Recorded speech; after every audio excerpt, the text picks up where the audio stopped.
Have you ever wondered what lurks in the unexplored corners of our vast universe?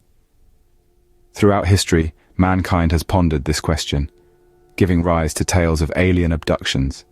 These are not recent, but a part of our cultural fabric, sparking curiosity around the globe.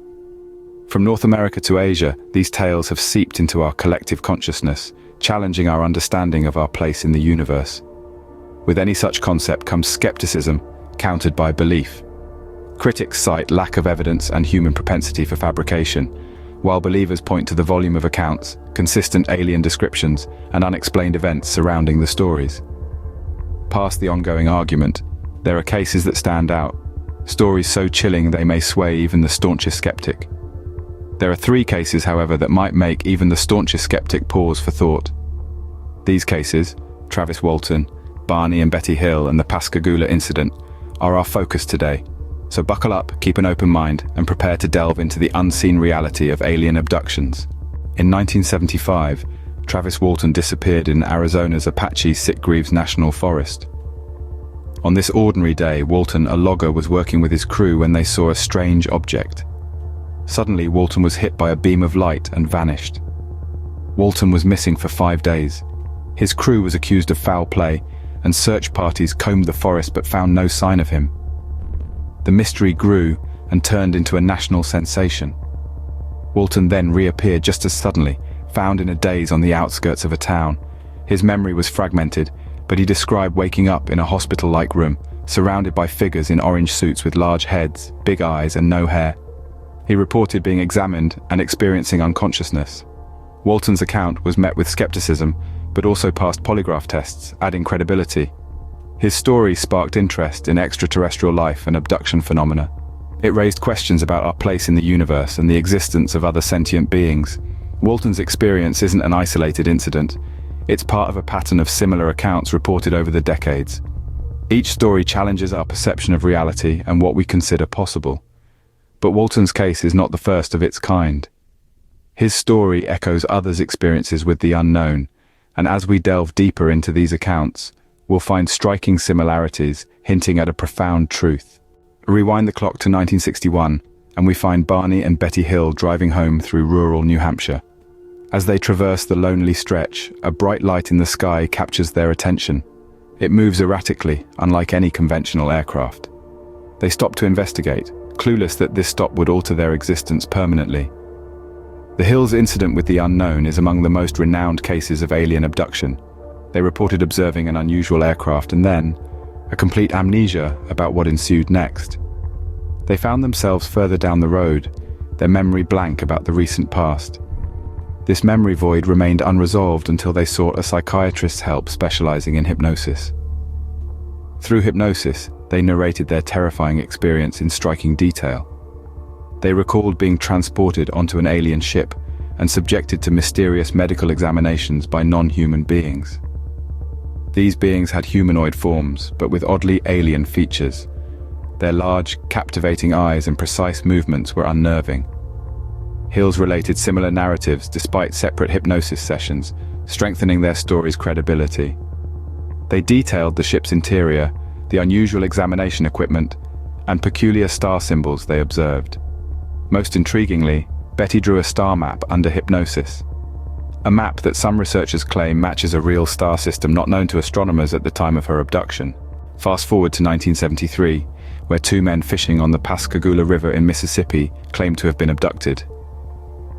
The Pascagoula incident, a tale of intrigue and chills, begins with 2 friends, Charles Hickson and Calvin Parker, peacefully fishing when their night takes a terrifying turn. A strange whirring sound shatters the stillness, and they spot a glowing oval object hovering above the river. Suddenly, they are enveloped in a blinding light, and face beings unlike anything they've seen before. The creatures, as per their descriptions, are around 5 feet tall with pale grey skin, claw-like hands, and peculiar carrot-like facial protrusions. Paralyzed by an unknown force, they are examined by a floating eye-like device that scans their bodies. The next moment, they are back on the riverbank. The strange beings and their craft vanished. The fear and vividity of the encounter etch a permanent mark on their minds. They report their experience to the sheriff's department, facing skepticism but unwavering in their narrative. Despite investigation and attempts to discredit their story, they never back down, asserting their experience is reality till their end. The Pascagoula abduction case has since become a famous, well-documented incident in UFO history, leaving even skeptics to second guess. 3 cases, 3 stories of abduction, but what ties them together? While these cases occurred in different times and places, they share striking similarities. Consider the enigma of parallel universes. Envision an omnipresent cosmos where every decision forms a distinct reality. Could this idea shed light on the uncanny resemblances in the Walton, Hill, and Pascagoula cases? Each abducted individual reported encounters with beings bearing remarkably similar descriptions. These were not the stereotypical green, tentacled aliens, but humanoid figures with profound eyes. The abduction accounts also had unnerving similarities.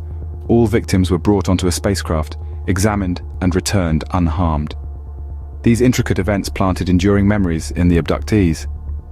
The aftermath of these incidents was equally striking. Walton, the Hills, and the Pascagoula victims began experiencing missing time, prolonged periods they couldn't account for. They suffered from nightmares and flashbacks, reliving their experiences in high definition.